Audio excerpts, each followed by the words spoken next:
Good morning traders അരീനയുടെ pre market റിപ്പോർട്ടിലേക്ക് ഏവർക്കും സ്വാഗതം. നിങ്ങളോടൊപ്പം ഞാൻ റഷീദ് തായ്ലാർ. ഇന്ന് 2024 ഒക്ടോബർ 11 വെള്ളിയാഴ്ച. സെൻസെക്സിൻ്റെ എക്സ്പയറി ദിവസമാണ്, കൂടാതെ ഒരു വാരാന്ത്യമാണ്. ഇനി 2 ദിവസം നമുക്ക് അവധിയാണ്. നോക്കാം എന്തൊക്കെയാണ് ഇന്നത്തെ പ്രധാനപ്പെട്ട വിശേഷങ്ങൾ എന്നുള്ളത്. റെഗുലേറ്ററിൻ്റെ സൈഡിൽ നിന്ന് ഒരുപാട് പുതിയ കാര്യങ്ങൾ ഇംപ്ലിമെൻറ്റ് ചെയ്തുകൊണ്ടിരിക്കുന്നുണ്ട് മാർക്കറ്റിൽ. അതായത് സ്റ്റോക്കുകൾ വാങ്ങുന്നവർക്ക് T+1 സെറ്റിൽമെൻറ്റ്, ആദ്യം T+0 എന്നുള്ളതാണ് നമ്മൾ ബൈ ചെയ്ത അന്ന് തന്നെ നമുക്ക് കിട്ടണം എന്ന രീതിയിൽ ഒരു നിയമത്തിലേക്ക് വന്നിരുന്നു. പിന്നീട് അത് ഡിലേ ചെയ്തിട്ട് T+1 എന്നുള്ള ഒരു കൺസെപ്റ്റിലേക്ക് വന്നു. അത് ഇപ്പോൾ സാധാരണയായിട്ട് നമുക്ക് നമ്മളൊരു സ്റ്റോക്ക് വാങ്ങിച്ചു കഴിഞ്ഞാൽ ആ സ്റ്റോക്ക് ബ്രോക്കറിൻ്റെ അക്കൗണ്ടിലേക്ക് വന്ന് അവിടെ നിന്നാണ് നമ്മുടെ ഡിമാറ്റിലേക്ക് വരുന്നത്. ഇനി ഇത് അങ്ങനെ ആയിരിക്കില്ല. നമ്മൾ വാങ്ങിച്ചു കഴിഞ്ഞാൽ നേരെ ആരാണോ സെല്ല് ചെയ്യുന്ന അയാളുടെ അക്കൗണ്ട് നേരെ നമ്മുടെ ഡിമാറ്റ് അക്കൗണ്ടിലേക്കാണ് വരിക സ്റ്റോക്ക്. അതുകൊണ്ട് തന്നെ ഇടയിൽ നിന്നിട്ടുള്ള ബ്രോക്കറിൻ്റെ പരിപാടികൾ ഒന്നും തന്നെ നടക്കില്ല എന്നുള്ളതും പ്രത്യേകം ശ്രദ്ധിക്കേണ്ടതാണ്. അതുമാത്രമല്ല, ഇന്ന് സ്റ്റോക്ക് വാങ്ങിച്ചു കഴിഞ്ഞാൽ നാളെ തന്നെ അത് നമ്മുടെ ഡിമാറ്റിൽ എത്തിയിരിക്കണം. അതിന് സമയം പറഞ്ഞിരിക്കുന്നത് 10:30 to 1:30 അങ്ങനെ എന്തോ ഒരു ടൈമും കൊടുത്തിട്ടുണ്ട്. അതിൻ്റെ ഇടയിൽ തന്നെ അത് സെറ്റിലായിരിക്കണം എന്നുള്ളത്. അപ്പോൾ വളരെ സ്ട്രിക്റ്റായ നിയമങ്ങളായിട്ടാണ് നമ്മുടെ റെഗുലേറ്റർ മുന്നോട്ട് പോകുന്നത്. ദെൻ ഇന്ന് നിഫ്റ്റിയുടെ കാര്യം നോക്കുകയാണെങ്കിൽ നിഫ്റ്റിക്ക് പ്രത്യേകിച്ച് ഒരു ഡയറക്ഷനും ഇല്ലാതെ ഇങ്ങനെ നിൽക്കുകയാണ്. 25,000 എന്ന ഒരു ലെവലിൽ മാർക്കറ്റ് ഇങ്ങനെ ടച്ച് ചെയ്തിട്ട് അവിടെ നിൽക്കുന്നുണ്ട്. ഇത് മുകളിലോട്ട് പോകണോ താഴോട്ട് പോകണോ എന്ന് 24,750 ഒരു ക്രൂഷ്യൽ സപ്പോർട്ട്. അത് പൊട്ടിക്കഴിഞ്ഞാൽ മാർക്കറ്റ് ബെയറിഷാണ്.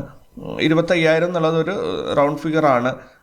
അപ്പോൾ ഇന്നലെ ട്രേഡ് ചെയ്തവർക്കറിയാം, പ്രത്യേകിച്ച് മൂവ്മെൻ്റ് ഒന്നും ഇല്ലാതെ ഒരൊറ്റ ലൈനിൽ അത് സ്റ്റിക്കായിട്ട് അവിടെ കിടന്നു. ഇന്നലെ എക്സ്പയറി ആയിരുന്നിട്ട് കൂടി പ്രത്യേകിച്ച് മൂവ്മെൻ്റ് ഒന്നും കിട്ടിയില്ല. ഇനി വീണ്ടും ഈ 24,750 ഒന്ന് ടെസ്റ്റ് ചെയ്തിട്ട് തിരിച്ച് കയറി വരും എന്നാണ് ഞാൻ പ്രതീക്ഷിക്കുന്നത്. അല്ലെങ്കിൽ ഇന്ന് മാർക്കറ്റിലൊരു ബുള്ളിഷ് മൂവ്മെൻറ്റ് നമുക്ക് കാണണം. എങ്കിൽ മാർക്കറ്റ് കയറിപ്പോകും എന്നാണ് ഞാൻ പ്രതീക്ഷിക്കുന്നത്. ദെൻ TCSൻ്റെ പ്രോഫിറ്റ് Q2 റിസൾട്ട് വന്നു തുടങ്ങിയിട്ടുണ്ട്. ഒത്തിരി കമ്പനികൾ ഇപ്പോൾ റിസൾട്ട് അനൗൺസ് ചെയ്യുന്ന സമയമാണ്. പ്രോഫിറ്റ് പ്രതീക്ഷിച്ച പോലെ ഉയർന്നില്ല, അതായത് എക്സ്പെക്റ്റേഷൻ അനുസരിച്ച് വന്നില്ല എന്നുള്ളതാണ് പ്രധാനപ്പെട്ട. അതൊരു നെഗറ്റീവ് ന്യൂസ് തന്നെയാണ് മാർക്കറ്റിനെ, TCSനെ സംബന്ധിച്ചിടത്തോളായാലും മാർക്കറ്റിനെ സംബന്ധിച്ചിടത്തോളം. നിഫ്റ്റിയിൽ നല്ല വെയിറ്റേജുള്ള ഒരു കമ്പനി കൂടിയാണ് TCS.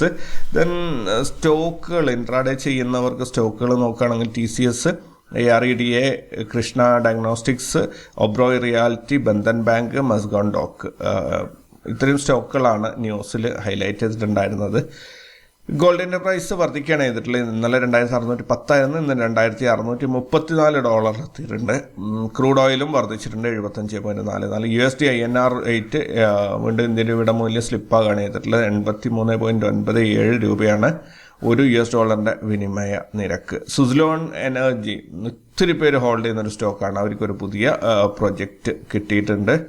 Then Tata എലക്സൈ net profit 15% വർദ്ധിച്ചിട്ടുണ്ട് എന്നുള്ളതും ഒരു പ്രത്യേകം ശ്രദ്ധിക്കേണ്ട ഒരു കാര്യമാണ്. ടാറ്റയുടെ 2 കമ്പനികൾ 2 രീതിയിലാണ്. ഒന്ന് IT സെക്ടർ ആണെങ്കിൽ മറ്റൊന്ന് ഓട്ടോമൊബൈൽ സെക്ടറാണ്. രണ്ട് രീതിയിലാണ് പെർഫോം ചെയ്തത്. AREDA Q2 നെറ്റ് പ്രോഫിറ്റ് 36% വർധനവ് രേഖപ്പെടുത്തിയിട്ടുണ്ട്. തീർച്ചയായിട്ടും അതൊരു ഇൻട്രാഡേക്ക് പറ്റിയ ഒരു സ്റ്റോക്കായിരിക്കും. ദെൻ ഏറ്റവും ഇമ്പോർട്ടൻ്റ് ആയിട്ടുള്ള പൊളിറ്റിക്കൽ അല്ലെങ്കിൽ നമ്മുടെ ഇപ്പം നടന്നുകൊണ്ടിരിക്കുന്ന യുദ്ധത്തിൻ്റെ ഒരു മറപിടിച്ച് പോകുന്ന ഒരു കാര്യം, അല്ലെങ്കിൽ അതുമായി ബന്ധപ്പെട്ട ഒരു കാര്യം എന്ന രീതിയിൽ റഷ്യ പുതിയൊരു ബ്രിക്സ് രാജ്യങ്ങളുടെ ഒരു സമ്മേളനം വിളിച്ചിട്ടുണ്ട്. ഈ ആഴ്ചയാണത്. IMFന് ഇപ്പോൾ ഉള്ള IMFൻ്റെ ബദലായിട്ട് മറ്റൊരു IMF രൂപീകരിക്കാൻ വേണ്ടിയിട്ടാണ് ബ്രിക്സ് രാജ്യങ്ങൾക്കായിട്ട്. അപ്പോൾ അവിടെയും ഭയങ്കര ഒരു ഈഗോ വർക്കൗട്ട് ആവാൻ സാധ്യതയുണ്ട്. ഇപ്പം വെസ്റ്റേൺ കൺട്രീസിൻ്റെ കയ്യിൽ നിയന്ത്രണത്തിലുള്ള ഒരു സംഭവമാണ് IMF. അത് ഈ ഒരു രീതിയിലേക്ക് വരുമ്പോൾ തീർച്ചയായിട്ടും അവിടെയും ഒരുപാട് ഇഷ്യൂസ് സമരങ്ങളും യുദ്ധങ്ങളും വീണ്ടും അത് കാരണമായേക്കാം ഈ കാര്യങ്ങളെല്ലാം തന്നെ. ഇത്രയൊക്കെയാണ് ഇന്നത്തെ ഹൈലൈറ്റ്സ് ഉള്ളത്. ഇനി നമുക്ക് ഗ്ലോബൽ മാർക്കറ്റിലേക്ക് നോക്കുകയാണെങ്കിൽ യു എസ് മാർക്കറ്റ് ക്ലിയർലി ബെയറിഷാണ്, യൂറോപ്യൻ മാർക്കറ്റും ബെയറിഷായിട്ടാണ് പോയിരിക്കൊണ്ടിരിക്കുന്നത്. മറ്റുള്ളത് ജപ്പാൻ, ചൈന എല്ലാം തന്നെ ഗ്രീനിലുമാണ് പോയിട്ടുള്ളത്, ഇന്നലെ ക്ലോസ് ചെയ്തിട്ടുള്ളത്. ഇപ്പോൾ ഏറ്റവും ലാസ്റ്റ് ക്ലോസ് ചെയ്തത് യു എസ് മാർക്കറ്റാണ്. സ്വാഭാവികമായിട്ടും യു എസ് മാർക്കറ്റ് നമുക്ക് ഫോളോ ചെയ്യാം, ബെയറിഷാണ് സെൻറ്റിമെൻറ്റ്. ദെൻ ഗിഫ്റ്റ് നിഫ്റ്റിയിലേക്ക് വരികയാണെങ്കിൽ ഗിഫ്റ്റ് നിഫ്റ്റി ഇന്നലെ ക്ലോസ് ചെയ്തത് 25,111 ഇന്ന് ഓപ്പൺ ആയിരിക്കുന്നത് 25,051 60 പോയിന്റിൻ്റെ ഒരു ഗ്യാപ് ഡൗൺ ഓപ്പണിംഗ് ആണ് ഇന്ന് കിട്ടിയിരിക്കുന്നത്. കറൻ്റ്ലി ട്രേഡിംഗ് നടക്കുന്നത് 25,088 37 പോയിന്റിൻ്റെ ഒരു മുന്നേറ്റമാണ് അവിടെ ഉണ്ടാക്കിയിരിക്കുന്നത്. പക്ഷേ ഇന്നലത്തെ ക്ലോസിങ്ങിൽ നിന്നും താഴെ തന്നെയാണ് മാർക്കറ്റ് നിൽക്കുന്നത്. അതായത് ഒരു നെഗറ്റീവ് ക്യാൻഡിൽ, റെഡ് ക്യാൻഡിലാണ് ഫോം ചെയ്തിട്ടുള്ളത് എന്ന് വേണം. ക്യാൻഡിൽ ഗ്രീൻ ആയിരിക്കും, കാരണം ഓപ്പൺ ആയിരിക്കുന്നത് 51, ഇപ്പോൾ ഉള്ളത് 88 ഗ്രീനിലായിരിക്കും. പക്ഷേ ഇന്നലത്തെ ക്ലോസിങ്ങുമായി കമ്പയർ ചെയ്യുമ്പോൾ നെഗറ്റീവാണ് റിസൾട്ട് കിട്ടുക എന്നുള്ളതാണ് ഇമ്പോർട്ടൻറ്റ്. ഇനി ഇന്ന് വരാനുള്ള ഗ്ലോബൽ ഈവൻറ്റ്സ് നോക്കുകയാണെങ്കിൽ ഇന്ത്യ ഫോറിൻ എക്സ്ചേഞ്ച് റിസർവിൻ്റെ data, India manufacturing production year on year, India industrial production year on year, Russia inflation rate year on year, US PPI month on month, Canada unemployment rate, UK GDP month on month, USA Michigan consumer sentiment. ഇത്രയും ഡാറ്റകളാണ് ഇന്ന് പുറത്തു വരാനുള്ളത്. ഇന്ത്യയുടെ 3 data നമുക്ക് ഇന്ന് റിലീസാകാനുണ്ട്. Then ഇന്ന് റിസൾട്ട് അനൗൺസ് ചെയ്യുന്ന കമ്പനികൾ നോക്കുകയാണെങ്കിൽ Just Dial, Hathway Cables, Reliance Industrial Infrastructure, Plastic Blinds India, Atishay, Sangam Finserv, PVB Infra, Universal Arts. ഇത്രയും കമ്പനികളാണ് ഇന്ന് റിസൾട്ട് അനൗൺസ് ചെയ്യാനുള്ളത്.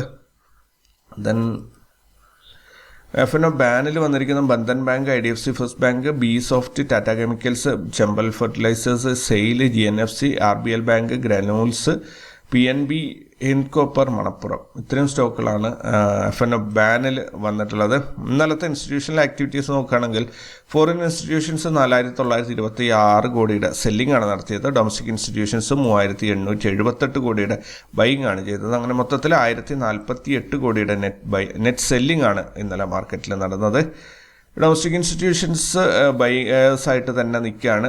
ഇനി ഫോറിൻ ഇൻസ്റ്റിറ്റ്യൂഷൻസ് 54,231 കോടിയുടെ സെല്ലിംഗ് ആണ് ഈ മാസം ഇതുവരെയായിട്ട് ചെയ്തിരിക്കുന്നത്. മൊത്തത്തിൽ ഇപ്പോൾ പറയുകയാണെങ്കിൽ 170 കോടിയുടെ സെല്ലിംഗ് ആണ് ഈ മാസം റിസൾട്ടായിട്ട് നെറ്റായിട്ട് സംഭവിച്ചിരിക്കുന്നത്. 54,231 കോടിയുടെ ഫോറിൻ ഇൻസ്റ്റിറ്റ്യൂഷൻസ് സെല്ല് ചെയ്തു. 54,061 കോടിയുടെ ബൈയിങ് ഡൊമസ്റ്റിക് ഇൻസ്റ്റിറ്റ്യൂഷൻസ് ചെയ്തു. ഏകദേശം ബൈയിങ്ങും സെല്ലിങ്ങും ഒരുപോലെയാണെങ്കിലും മാർക്കറ്റ് താഴോട്ടാണ് പോയത് എന്നുള്ള സത്യം നമുക്ക് അറിയാവുന്നത് തന്നെയാണ്. ദെൻ ഇന്നലത്തെ നിഫ്റ്റിയുടെ മൂവ്മെൻറ്റ് നോക്കുകയാണെങ്കിൽ നിഫ്റ്റി ഇന്നലെ 25,067 ഓപ്പണായി 68 പോയിന്റ് നഷ്ടത്തിൽ 24,998 ക്ലോസ് ചെയ്തു. 5 ദിവസം കൊണ്ട് നിഫ്റ്റിയിൽ 1,063 പോയിന്റിൻ്റെ നഷ്ടമാണ് ഉണ്ടായിരിക്കുന്നത്. ഈ മാസത്തിൽ 790 പോയിന്റിൻ്റെ ഒരു നഷ്ടമാണ് നിഫ്റ്റിക്കുള്ളത്. ഇന്നലെ നിഫ്റ്റി നോർമൽ CPR ആയിരുന്നു, പ്രൈസ് ആക്ഷൻ അതിനെ ക്രോസ് ചെയ്തിട്ടുണ്ടായിരുന്നു. ഇന്ന് നോർമൽ CPR ആണ്. അതിനെക്കുറിച്ച് വലുതായിട്ട് അത്ഭുതപ്പെടാനൊന്നും തന്നെ പ്രത്യേകതകളില്ല. ഇന്ത്യ വിക്സ് സ്റ്റാർട്ട് ചെയ്യാൻ പോകുന്നത് 13.5 അത് 15 എത്തിയിരുന്നു. 15 14.59 14.12 13.5 നോർമലി മാർക്കറ്റ് വീഴുന്ന സമയത്താണ് വിക്സ് ഭയങ്കരമായിട്ട് വർദ്ധിക്കുക. അല്ലെങ്കിൽ ഓൾ ടൈം ഹൈ കട്ട് ചെയ്ത് മുകളിലോട്ട് കയറുമ്പോഴും വിക്സ് വർദ്ധിക്കും. ഇവിടെ ഇപ്പം 13.5 ഇന്നത്തെ ഇത് മാർക്കറ്റ് ഒരു സൈഡ് വൈസ് അല്ലെങ്കിൽ അപ്വേർഡ് മൂവ്മെൻറ്റിന് വേണ്ടിയിട്ടുള്ള ശ്രമമാണോ എന്നുള്ളത് നോക്കണം.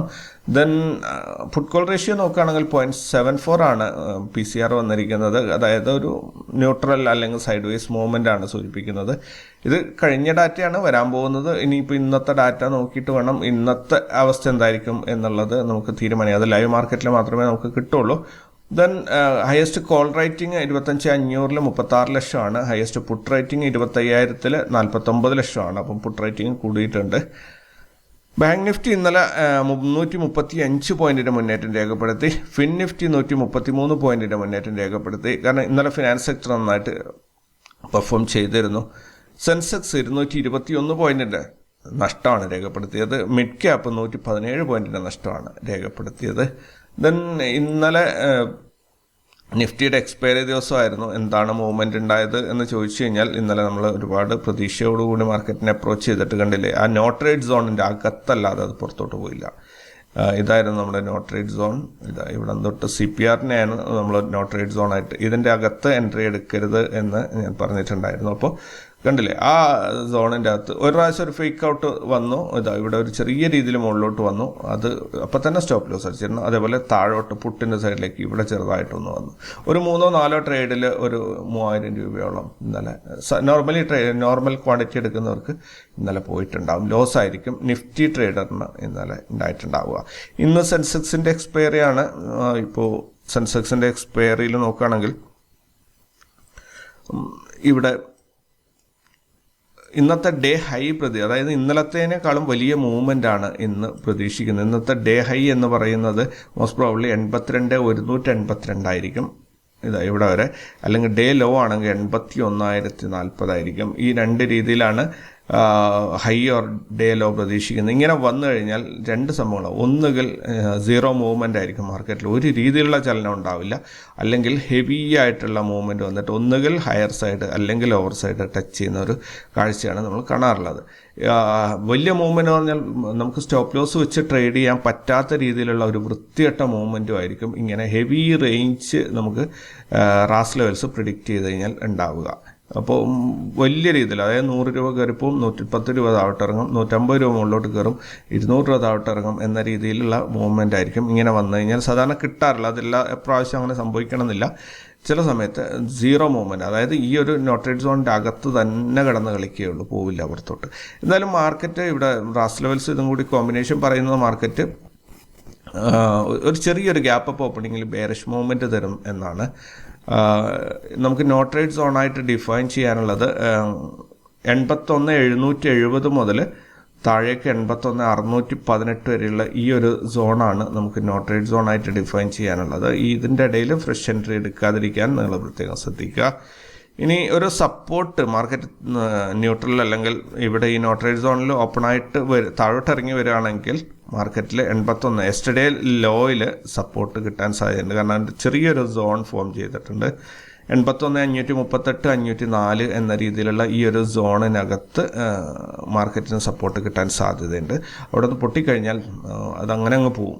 ഓക്കെ, ഇനി ഹയർ സൈഡിലേക്ക് മാർക്കറ്റ് ഒരു അപ്വേർഡ് മൂവ്മെൻറ്റ് തരികയാണെങ്കിൽ യെസ്റ്റർഡേ ഹൈയിലാണ് ഒരു സ്ട്രോങ് റെസിസ്റ്റൻസ് ഫീൽ ചെയ്യുക. 82,000 എന്ന ആ ഒരു നമ്പറിൽ 81,989 ആ 11 പോയിൻറ്റിൻ്റെ സോണിൽ റിജക്ഷൻ ഉണ്ടാകും എന്ന കാര്യത്തിൽ സംശയമില്ല. അവിടെ വരെ പോയിട്ട് അവിടെ നിന്ന് റിജക്ഷൻ ആവും. പിന്നീട് താഴോട്ട് ഇറങ്ങി തിരിച്ച് പോയി കട്ട് ചെയ്ത് കയറിയേക്കാം. മാർക്കറ്റാണ്, കയറി പോകാതിരിക്കുകയൊന്നുമില്ല. പക്ഷേ നമ്മൾ സ്ട്രൈറ്റ് പോയിക്കൊണ്ടിരിക്കുമ്പോൾ 82,000 നല്ല റിജക്ഷൻ ഉണ്ടാവും. ഇത്രയൊക്കെയാണ് ഈ മാർക്കറ്റിൽ ഇന്നത്തെ ഇതിനകത്ത് ഞാൻ കാണുന്നത്. റാസ് ലെവൽസ് പ്രകാരമാണെങ്കിൽ 81,391 ആയിരിക്കും ഇന്നത്തെ ഡേ ലോ. പക്ഷേ എക്സ്പെക്റ്റഡ് ഡേ ലോ എന്നുള്ളത് ഒരുപാട് താഴെയാണ്, ഡേ ഹൈയും വളരെ മുകളിലുമാണ്. സോ നോക്കാം നമുക്ക് ലൈവ് മാർക്കറ്റിൽ എങ്ങനെയാണ് സംഭവിക്കുന്നത് എന്നുള്ളത്. ഇപ്പം ഒരു ഏകദേശം ഒരു ധാരണ ഉണ്ടാക്കിയെടുക്കുക എന്നുള്ളതാണ് എൻ്റെ ഈ ഒരു ശ്രമം. അപ്പോൾ ഒരു ഐഡിയ കിട്ടിക്കഴിഞ്ഞാൽ അത് മനസ്സിൽ വെക്കുക, എന്നിട്ട് മാർക്കറ്റ് എങ്ങോട്ട് പോകുന്നു അതിനനുസരിച്ച് അതിൻ്റെ കൂടെ അങ്ങ് പോവുക. All right. അപ്പോൾ ടെലിഗ്രാം പ്രീമിയം ഗ്രൂപ്പിൽ ജോയിൻ ചെയ്യാൻ താല്പര്യമുള്ളവർ ലിങ്ക് ഡിസ്ക്രിപ്ഷനിൽ കൊടുത്തിട്ടുണ്ട്. അതുപോലെ കോപ്പി ട്രേഡിന് ജോയിൻ ചെയ്യാൻ താല്പര്യമുള്ളവർ അതിൻ്റെ ഡിസ്ക്രിപ്ഷൻ അതിലും കൊടുത്തിട്ടുണ്ട്. അതിൻ്റെ ലിങ്കുകളിൽ ജോയിൻ ചെയ്യാനുള്ള ഇത്. അപ്പോൾ എല്ലാവരും സപ്പോർട്ട് ഉറപ്പാക്കുക. കൂടുതൽ വാർത്തകളും വിശേഷങ്ങളും ഒക്കെ ആയിട്ട് അടുത്ത വീഡിയോയിൽ കാണാം. അതുവരേക്കും ടേക്ക് കെയർ ആൻഡ് ബൈ.